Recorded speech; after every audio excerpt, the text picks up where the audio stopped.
Good evening. This is Maestro Cortello with a Company of Heroes 2 cast. Today we have a 1v1 on Kholodny Ferma. Our first player right here is Marcus2389 playing as the Ostheer. And on the other side of things, we have Siberian playing as the Soviet Union. So these two players right here, if you're not totally up to date on the Company of Heroes scene, or if you don't follow it that much yet, both of these guys are very, very good players. Probably two of the best players in the game right now. Marcus did very, very well in the recent tournament hosted by the Frontline Network. I believe he got either third or fourth, which is pretty good considering I believe there were about 128 entrants, or at least 128 spots in the tournament, and those spots filled up. Siberian, I don't think placed as high, but he is also still a very, very good player. I believe this Siberian is actually somewhat new to Company of Heroes, as in he wasn't a veteran of Vanilla Company of Heroes, or VCO as it's often called. Now on both sides, we saw that both players started out by making an infantry production building first. Of course, in Company of Heroes 2, you actually need to build your infantry production buildings. There are different, or not just infantry production, but unit production. There are unit production buildings. We have the infantry company for the Ostheer, giving him access to grenadiers, basic fighting units, as well as support weapons in the form of heavy machine guns, snipers, and mortars. Meanwhile, on the other side, Siberian actually also put down his first production building, and this is a bit more optional for the Soviet Union than it is for the Ostheer. You need to put down the infantry company for the Ostheer to get a regular infantry unit out, to get those grenadiers, whereas the Soviet Union can build their basic unit, the conscripts, out of their starting headquarters. Now, it's very, very interesting to see what kind of build Siberian has gone for. He put that special rifle command down, gives him access to the sniper, the scout car, or much more affectionately known as the clown car, as well as the penal battalion, which people don't use that much. But he made his first unit purchase right after his combat engineers, or, well, his combat engineers he didn't purchase, he got those for free. But he made a sniper his first purchase, and I mean, this sniper is pretty good. It's actually a two-man sniper squad, which is unusual for Company of Heroes. Company of Heroes players are used to snipers operating independently, literally just one model. So it's new for Company of Heroes players to have a sniper team. And that sniper combines very well with the scout car that we're seeing from Siberian. You can put a unit inside the scout car or garrison a unit inside the scout car, and whatever unit you put in there can actually fire out of the scout car. And this is something that's been very, very powerful in the Company of Heroes 2 metagame. It's something that is also generally not very well liked. Now, Siberian is going for this strategy. He unfortunately gave up a lot of map control trying to put this out. But of course, he wanted to get this scout car and the sniper out as soon as possible. And I mean, the earlier you have it out, the more threatening it is, I'd say. Since the longer you go into the game, the better chance your opponent has of actually teching up to things that can actually deal with the scout car. And we actually do now have some conscripts, so Siberian went for his conscripts after getting that sniper scout car out. Now, that sniper scout car, it's just very, very impressive to have that early. Again, Siberian gave up map control getting that, but he may be getting map control based on the mobility of this scout car, as well as the fact that Marcus right now really does not have much that he can use that can actually deal with this scout car. That's one of the things that's so tough about this scout car. It is very, very hard to deal with, especially when it has a sniper inside.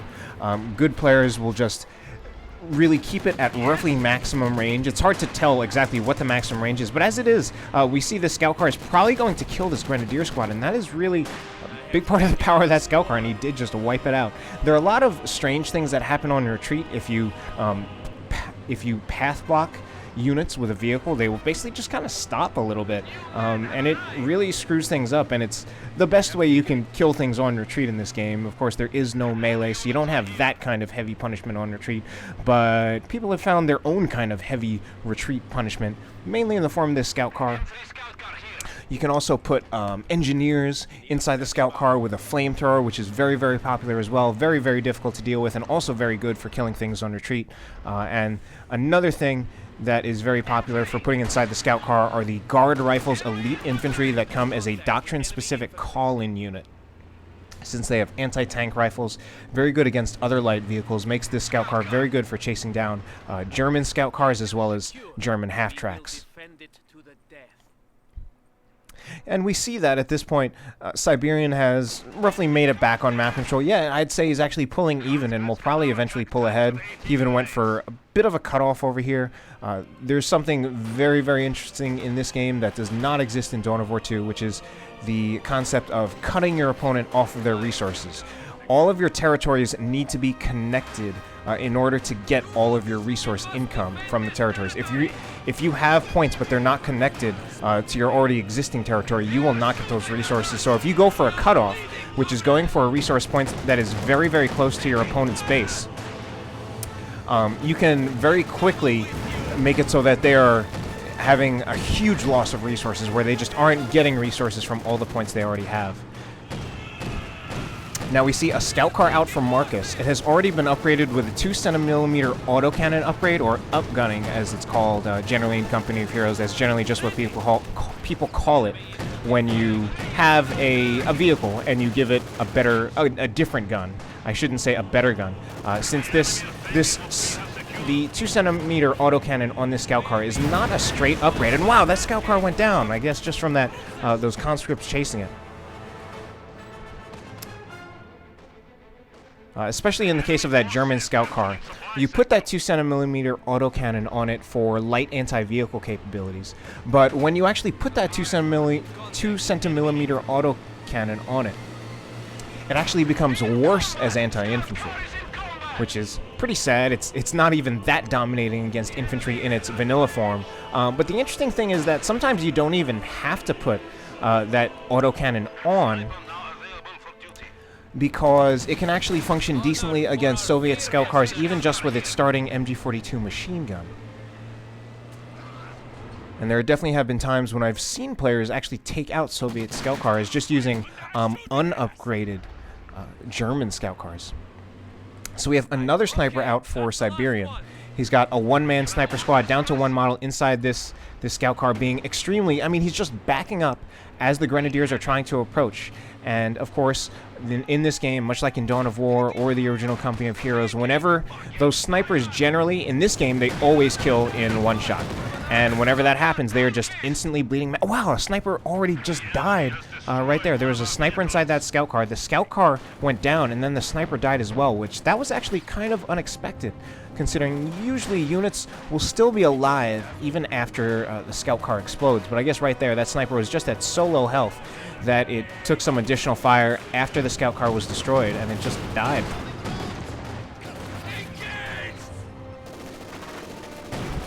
So Siberian went for that very oppressive opening, and Marcus has actually managed to hold it off. He took out the scout car, he took out one sniper as well, and he's losing slightly on map control. He does have a VP lead, but actually right now Siberian is starting to get very, very oppressive map control. In fact, Marcus is about to have no resources except for this standard territory point right here. He lost all the others, and he's cut off from this fuel point and that standard territory point because this point has been captured right here, or is being capped by Siberian. So if we go over for a second to Marcus's side, he's got that scout car, of course. He also has a half-track, freshly bought. It is very, very popular to put a flamer on this half-track. It functions a lot like the Soviet scout car when you put a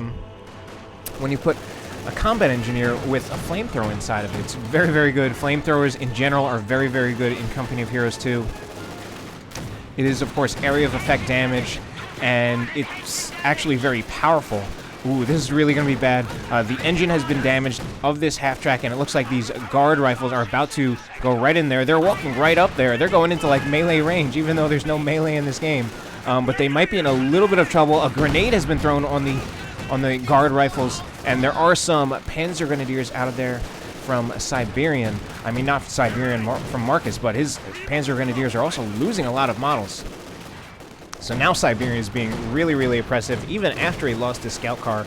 But I mean, that scout car, as extremely good as it is, it's very interesting in the sense that as good as it is, it doesn't really scale at all. Not much at all. unless you have really, really good micro and you're really godly and you're playing against someone who you're just straight up better than. But in general, that scout car will eventually die, unless you do so well that you win the game in like 10 minutes using it. But I mean, now Siberian is doing something that is currently very, very powerful and popular in the Company of Heroes 2, basically the Company of Heroes 2 meta, or just the existing state of balance, which is he went for this doctrine where he has an ability called Hit the Dirt. It allows his conscripts to jump down to the ground, go prone, and then they basically just receive less damage. And it also stacks with cover bonuses. So these conscripts, you've actually been seeing just how long they've been in here, just tanking a huge amount of damage, even against an entire army, against Marcus's entire army. Marcus was fighting a 3 or 4 man conscript squad with his entire army, and then he finally forced them off. Now, I think Siberian probably finally retreated them, if not because Marcus's entire army was there, then because he was afraid of the possibility of getting hit by a bundle grenade from these Panzer Grenadiers. Hit the Dirt is an ability that people are not fond of. It's very, very powerful, arguably overpowered. But one of the ways you can currently deal with it is by using the bundled grenades on these Panzer Grenadiers. It's an expensive way of dealing it. It costs 45 munitions. Oh, Panzer Grenadiers walk over a mine. It costs 45 munitions, but it's at least right now, it's just one of the ways that you can deal with Hit the Dirt. And if you play your cards right, and if your opponent does not actually retreat, does not respect the bundle grenade, they can lose a conscript squad out of it. And I know because I've done it myself. Basically, I just left like a 6-man conscript squad with Hit the Dirt. Wow, that scout car took a huge amount of damage from that anti-tank grenade, and this scout car might go down. Siberian is chasing it, but he's losing a lot of models. Unfortunately for him, he did not get the kill. That scout car can be harmed by the small arms fire of those conscripts, but he was just taking too many losses. And he might have killed it, but it was getting really, really risky, and he decided he wanted to keep those conscripts alive, especially since these conscripts are extremely, extremely good when you get a doctrine like this. Oh, and it looks like there the scout car actually does go down, because we have some guards rifles that just came around and finished off that scout car. So these conscripts are extremely, extremely good. With Hit the Dirt, they become extremely durable. With that PPSH submachine gun upgrade, they actually become very, very good at doing damage. And then with all of that, they also tend to level a lot or gain veterancy. And the veterancy makes them very, very tough. Veterancy works very differently in this game than in Dawn of War 2. I was about to say Dawn of Heroes. But it seems to be very, very powerful. Almost, I would say, even more powerful than in Dawn of War 2. Ooh, those guard rifles are in a lot of trouble. I think if Marcus... Alright, Marcus is not going to kill those guard rifles, but I thought if he had been a little bit more aggressive, or Siberian had not retreated soon enough, that could have been a dead guard rifle squad. But this could be a dead combat engineer squad right here. Looks like it, just barely. Those flame projectors are not shooting, and wow, that combat engineer squad got out of there very, very luckily. We also had a sniper that was very lucky to get out of there alive. Now those snipers, they're also very, very fragile, more so than Dawn of War 2. Even that 2-man Soviet sniper squad, especially very very vulnerable to flames of any kind. Now, of course, a vehicle flamer is going to be much, much better actually getting close to a sniper, whereas an infantry-based flamer will probably actually just get shot down on approach. But a flamer will actually kill a sniper almost instantly. It's like if you, especially, and since this half track is so fast, and as well as the Soviet scout car, generally if it gets in range of a sniper, that sniper's probably dead. So Siberian still has 2 snipers. Siberian, I think, is in some ways in a bit of a difficult position.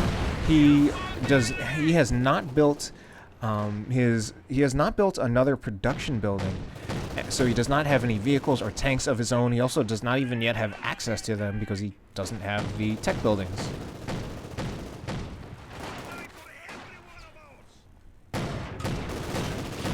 Now we see this scout car with that 200mm gun is doing almost nothing to these Vet 2 conscripts. The Vet 2 conscripts at Vet 2, they get improved accuracy and improved durability. Now that improved accuracy, I think, is probably going to make quite a difference. One of the things that's very interesting is that units in general have lower accuracy in this game than in Dawn of War 2. So accuracy in general is lower, results in firefights generally taking a longer amount of time because units are kind of not hitting as much. And there we go. There was that bundle grenade. Siberian does respect it, though. He just retreats out of there. I mean, these Panzer Grenadiers are no Vet 2. So Panzer Grenadiers from the Ostheer, from the Ostheer, they're pretty good. Very, very powerful in close-range combat. Very vulnerable in many ways, though. Of course, right now we have a sniper that is taking shots at it, and that is something that's going to deal with it quite well. German territory increases. I mean, these Panzer Grenadiers, very, very good. A lot of close-range firepower.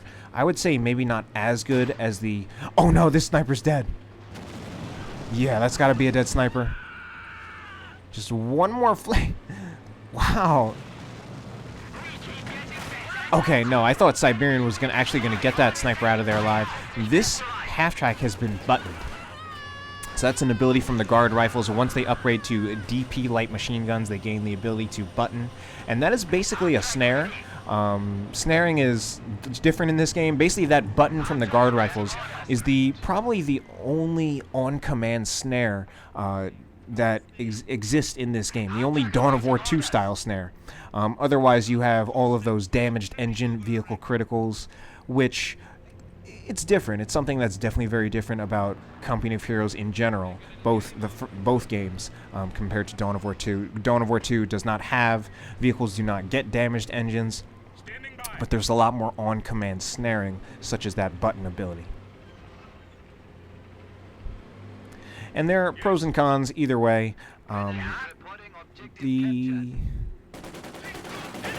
Although in general, I'd say the vehicle critical system that's in Company of Heroes 2, if anything, I'd say it's a much more pervasive snare, because it has the same effect, but it's a much more pervasive snare, because the snare is indefinite. Once you have a damaged engine, you have a damaged engine until it gets repaired, and that can also depend on a lot of factors, like you need to have a repair unit by it to actually take care of that. And then your opponent can manipulate that by scaring off your repair units, and that can especially be useful for dealing with tanks. Once they have a damaged engine or destroyed engine, you can often scare off their repair units with something like an off-map artillery global strike, or even just targeting those units, especially with something like snipers. So you have some skirmishing down right here. These Panzer Grenadiers are in a lot of trouble, however, and now we actually have another scout car. This is a much later scout car, and now Siberian has put the guard rifles inside this scout car, and that will probably be the end of the half-track, or not, maybe not. Oh no, this might actually go the complete other way around. Wow, I think Marcus is actually going to kill, wow, and Marcus does kill Siberian scout car. Very, very nicely played by Marcus. I thought that was going to be the end of his half-track, and he turned it around, and instead he took out Siberian scout car. And it's very, very funny that Siberian had guard rifles inside his scout car, because that's actually known as the Marcus car. And Marcus right now is actually playing as the Ostheer, so he can't get the Marcus car because he's not playing as the Soviet Union. But it's called the Marcus car because apparently he's either the first one who did it, or just the best player who has been attributed to it, maybe in a completely arbitrary way. But now we finally do have some vehicles out of Siberian. He's got the Su-85 tank destroyer. This is a very, very powerful unit. It is generally even considered overpowered. It is an assault gun, which means it does not have a turret. And I looked up a bit, like, what's the deal with an assault gun? What the hell is it? It's not necessarily a tank destroyer. Some assault guns are tank destroyers, some assault guns are anti-infantry. And you can have, for example, the Stug can be mounted with different cannons to make it either a tank destroyer or like an infantry assault gun. Now, right now I'm talking about real life, not just the game. This assault gun right here is strictly a tank destroyer. But the deal with an assault gun is that it allows a more powerful cannon to be mounted on a smaller chassis. Now, So that's the advantage, basically. The disadvantage is that you don't get the rotating turret. So something like an assault gun, if you get behind it, it's much more screwed than a tank with a turret. And this particular assault gun also does not have any kind of machine gun at all. So it's only the cannon. It's supposed to be very, very strictly anti-vehicle or anti-tank, although some people have said that it still actually managed to hit infantry with its cannon.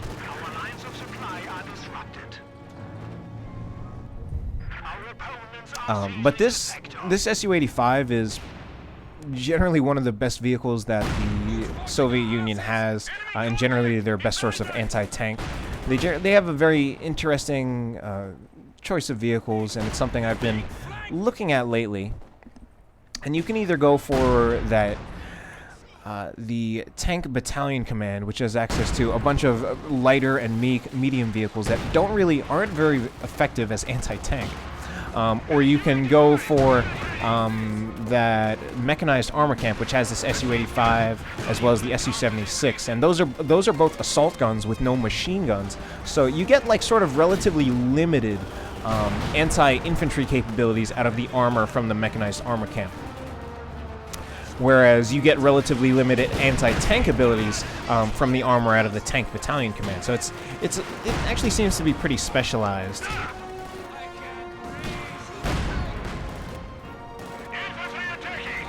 We also have a second Su-85 out from Siberian.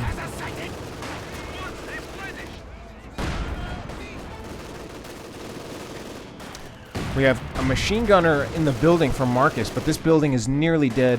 Now, if this building goes down while those machine gunners are inside, those machine gunners will die entirely. And they're actually, I mean, they're already very close to dying. I think that machine gunner is just going to be very, very lucky to get out of that building alive.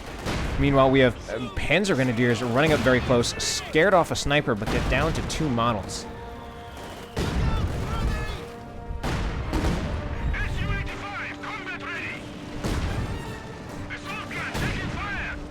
And now we have a Vet-3 Flamer half-track. So it was interesting, because I was saying before about how those light vehicles don't scale very well. But Marcus is actually keeping a lot of his light vehicles alive. He still has a Vet-2 scout car, as well as a Vet-3 half-track.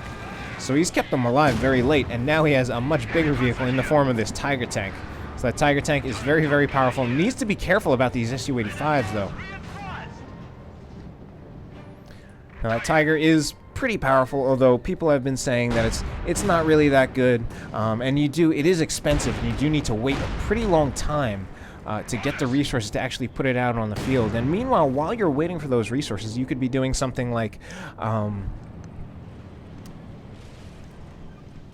spending those resources earlier to get Panzer IVs out on the field, and then you would have armor out on the field quite a bit faster, and pretty good armor. That Panzer IV is pretty good.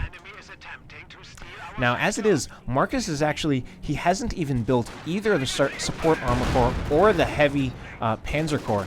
So he's relying entirely on call-ins for his armor. So he's pretty much, the Tiger is the only armor he has access to. Now, he saved some resources not going for that production building and not going for Panzers, but it's kind of like putting all your eggs in one basket. He chose to get this one big tank instead of getting many medium tanks. If he had chosen to get the support armor core, he could possibly have something like 2 or even 3 Panzer IVs out right now. We have a Grenadier squad. Vet-2 Grenadier squad has a PTRS rifle that they picked up from a guard rifle squad, but they're fighting these Vet-2 hit-the-dirt conscripts, and they are not going to win with a PTRS rifle. So I want to see Marcus retreat him, because he's actually going to lose a Vet-2 Grenadier, and he does in fact lose a Vet-2 Grenadier. Sounds like some vehicles went down. One Su-85 actually went down. So while I was staring at a Grenadier squad getting killed, I did not get to see an Su-85 getting killed, and the Tiger nearly died in the process, which is certainly pretty bad, because now it looks like Siberian is chasing, and to be honest, Marcus pretty much does not have anything he can use to stop this Su-85. As it is, he's going to lose that Vet 2 scout car that he kept alive for so long. He still has his Vet 3 half-track. Looks like Siberian is not going to press his luck. He could just take out that scout car. And I'm actually not entirely sure why he doesn't. But I'd say the reason he isn't is not because he's afraid of anything in the base, but probably more so because he wants to deal with this half-track, since he just nearly lost a sniper to that half-track. And, I mean, the half-track definitely is going to be in a lot of trouble against this Su-85. That being said, it is taking so little damage, or relatively little damage, because it is Vet 3. It has some increases in durability. At Vet 2, it gets significantly reduces damage taken. Unfortunately, Marcus is trying very, very hard to get this half-track out of there alive, and I don't think he's going to get it. I think one more shot. Yes. So he tried to use the Panzer... Let's see. The Panzer Tactician. He has that Panzer Tactician ability from the doctrine that he chose. This is the... I believe it's the Spearhead Doctrine. And that ability, it allows you to release smoke, which actually blocks line of sight. It's a very, very interesting ability. I don't think there's nothing like it in Dawn of War 2, except for maybe the Malignant Blindness global for the Chaos Lord, but that kind of sucks. But it basically just blocks line of sight, so it's just a way of actually just saving your vehicles when they're in a situation where they would probably otherwise die. So it's nice. It's basically like a get-out-of-jail-free card for your vehicles. Like if you're just in a situation where basically you will probably lose your vehicle if you do not use the ability, you can use that ability and you might save your vehicle. Now in that case, unfortunately for Marcus, he was not able to save it. He tried really, really hard to get that half-track out of there, and it was a heroic effort, but unfortunately, Su-85. So Siberian was very persistent with that Su-85. And I mean, Siberian is basically just going for Su-85s. And I mean, to be honest, that's as good as his armor is going to get pretty much, especially against other armor. He's gone for a doctrine. It is... I forget. I forget the names. And of course, they don't actually tell you the names once they've already picked the doctrines. A sniper just died for Siberian. I'm not even sure what from. I think from this mortar half-track. But Siberian has gone for a doctrine. This is a very, very popular doctrine. In fact, it may even be the most popular Soviet doctrine at the moment because of that hit the dirt ability with the conscripts, as well as the PPSHs. One of the relative disadvantages to this doctrine, however, is that it does not provide access to any kind of call-in armor. And you could argue that that's not necessarily a disadvantage given the current state of that call-in armor from the Soviets, which is basically a lot of those call-in armors, the IS-2, the ISU 152. They're in a way kind of overpriced, so it's extremely hard to get them out on the field because they're so expensive. And then I don't think they quite perform to their cost.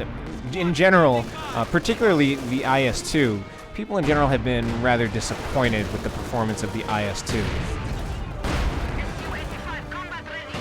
The ISU 152 is probably a little bit better, but still prohibitively expensive, which makes it just it's hard to get it, period. And then you might be waiting a lot to get it when you could put for the price of either an IS-2 or an ISU 152, you could put out two Su-85s in the field, which is what Siberian has opted to do. Now, Siberian is he's getting a bit low in units, so he's definitely taken a few losses. He has two conscripts left. He still has one guard rifle squad. I don't remember exactly what he lost, but he definitely had more units than this at some point. He needs to retreat this conscript squad before it dies, and he does realize it. Now, since Siberian is relying a lot on his vehicles, he's building a new combat engineer squad. Oh! Mortar half-track crashes into the building, and those two bodies just fly out of the top. That was very comedic. But, Siberian, I think in general, has been pretty dominant. He actually does not have a VP lead, but right now he definitely has the map control, and he's pushing Marcus back into his base. Marcus has actually put Panzerschrecks on his Panzer Grenadiers. This is going to make them, well, they are the most powerful infantry-based anti-tank unit in the game. Not that there's a whole lot to compare them to, mainly the guard rifles, which are not very good against actual tanks. But, I guess what's good about them is that if they can get in range of an Su-85, the Su-85 really has almost no way of defending itself against these Panzerschrecks. So those Su-85s are mainly going to be relying on support from the conscripts, the guard rifles, the sniper, to basically take out the Panzer Grenadiers before they get in range of the Su-85s. That being said, when these Panzer Grenadiers put those Panzerschrecks on them, they remove 2 of their S2G44 assault rifles, so they lose a lot of anti-infantry firepower out of that. Basically, it cuts it in half. And right now, both of these Panzer Grenadiers are only at 3 models, so they only have 1 assault rifle model on them. So they lose a lot of anti-infantry firepower, which is especially bad against these conscripts because I'm actually not even sure what Marcus has exactly that's really going to deal with these conscripts, aside from maybe the Tiger. But the Tiger has to worry about getting hit by Su-85s from outside of its range. Now, one of the things that's really good about these Su-85s is that they have a very, very good range. Longer than their sight range. You can often get hit by an Su-85 without even seeing it. And it's often very nice to have a unit sight for your Su-85s. Have them hang back, especially because you don't want them getting flanked or circled, and they won't really win in a direct fight. You don't want to run your Su-85 right up to the Tiger, because then the Tiger will actually win quite emphatically. Something I learned the hard way. I kind of drove 2 Su-85s up to a Tiger, expecting to just win, because I had 2 tanks, and he had 1, and when I lost both Su-85s, I kind of realized to myself, oh yeah, you can just outrange the Tiger. The Tiger does not have great range. The Tiger's range is actually relatively poor for a tank. I believe it's the same as the Panzer IV, which I believe is actually the shortest range for a tank in this game. We have a Panzer Grenadier squad now with a PTRS rifle. It has 2 PTRS rifles. I don't like that, personally. I mean, those PTRS rifles really aren't that good against actual tanks. They don't do a whole lot to basically something like an Su-85. They're good for the light vehicles, but Siberian does not have any light vehicles left. And now we see Siberian, what Siberian is doing. Right now he's hitting that Tiger with his Su-85s, and the Tiger can't even get in range to shoot. Now we also see this half-track, this mortar half-track from Marcus. The mortar half-track is pretty nice. It's actually probably better than the standard half-track, and Marcus actually has one of those too. And wow, so 2 Su-85s shoot at that mortar half-track, and they miss both of them miss one time, but then they both follow up and both hit. Unfortunately, again, very hard to keep those light vehicles alive against actual armor.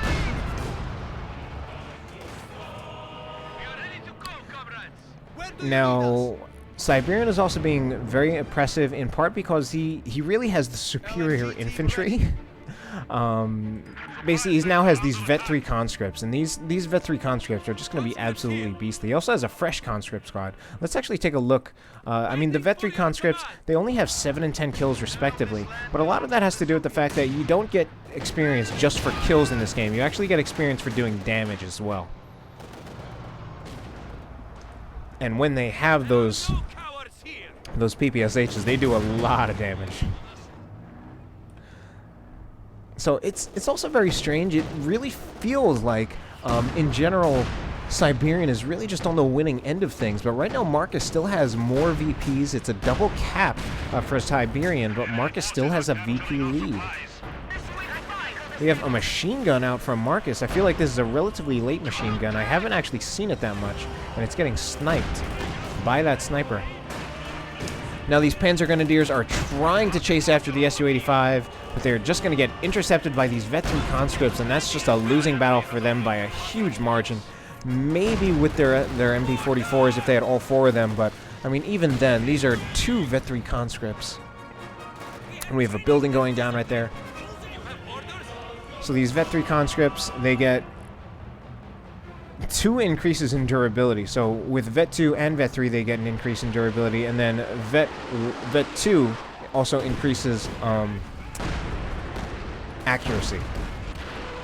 And now we have a Katyusha rocket truck. So this is some on-map artillery from the Soviet Union. Very, very inaccurate. It's a saturation barrage weapon. Again, very, very inaccurate, so you can't rely on it to just hit one unit. But if your opponent just has their units blobbed up in an area, that thing can be really, really punishing. Now, compared to Dawn of War 2, it doesn't have the precision of something like a Manticore, where you can actually choose where each rocket goes. But it just has a huge area of effect. And it will often miss things, but you also never really know. Because it's basically... Now, I mean, this blob right here would be extremely, extremely vulnerable to a Katyusha barrage. It's basically you never know, and when you're on the receiving end of that barrage, you can hear it before it hits you, and then at that point, that's when you start praying.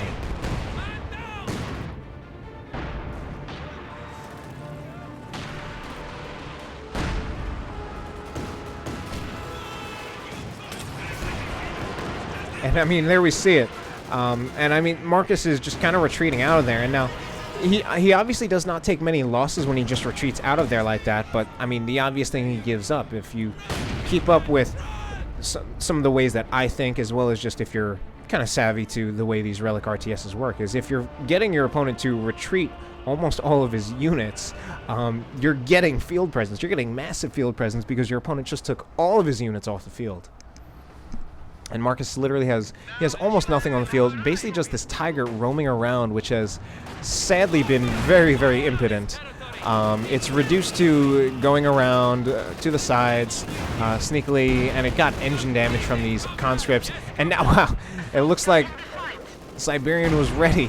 And now he has an Su-85 shooting at a Tiger with a damaged engine. So there we see that smoke grenade. Now Siberian can't see the Tiger anymore, so that should at least give Marcus a chance.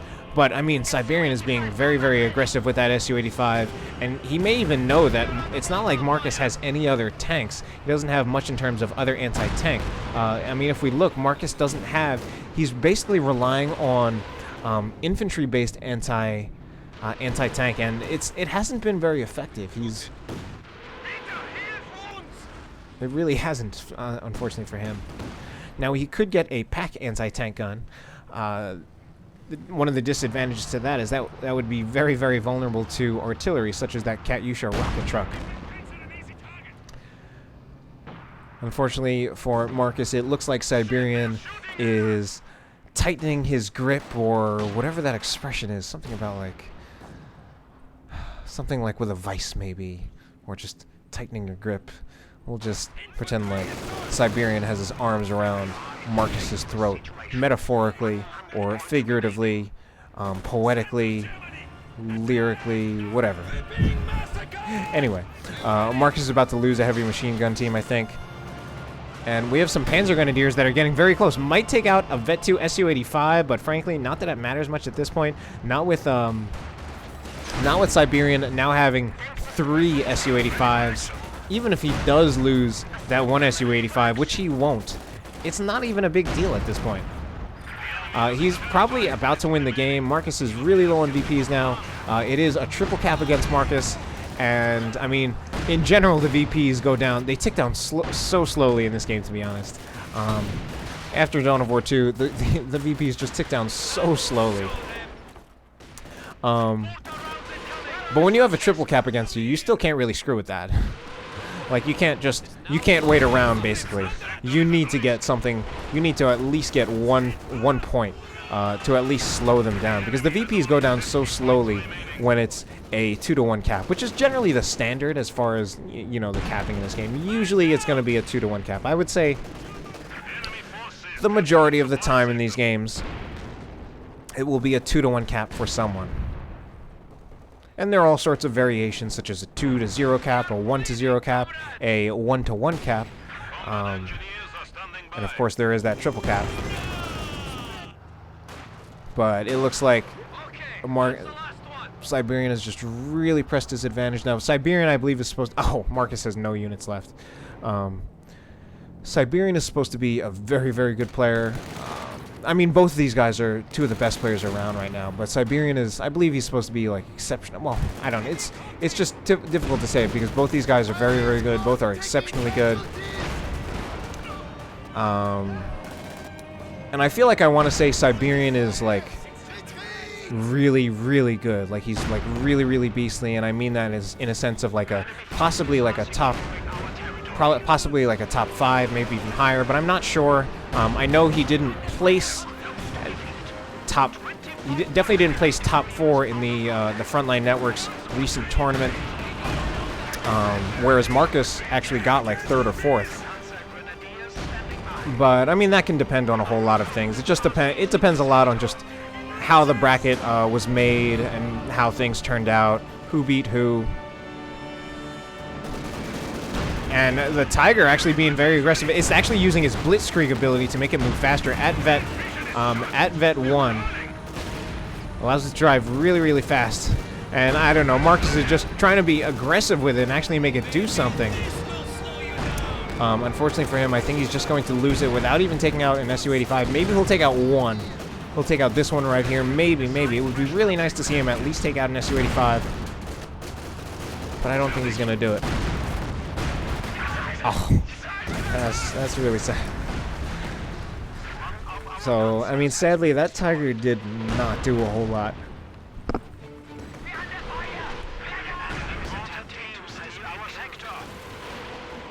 And it's looking like GG in favor of Siberian. And I mean, in some ways, it felt like he had it for most of the game, to be honest. Although it was certainly very hard fought. But a 2-0 cap, and soon to be a 3 cap again. And I think those VPs will tick down all the way to 0. 188 to eventually 0 in favor of Siberian. Definitely showing off a lot of the things that are very, very powerful about the Soviet Union right now. Anyway, hope you enjoyed the cast. Have a good night.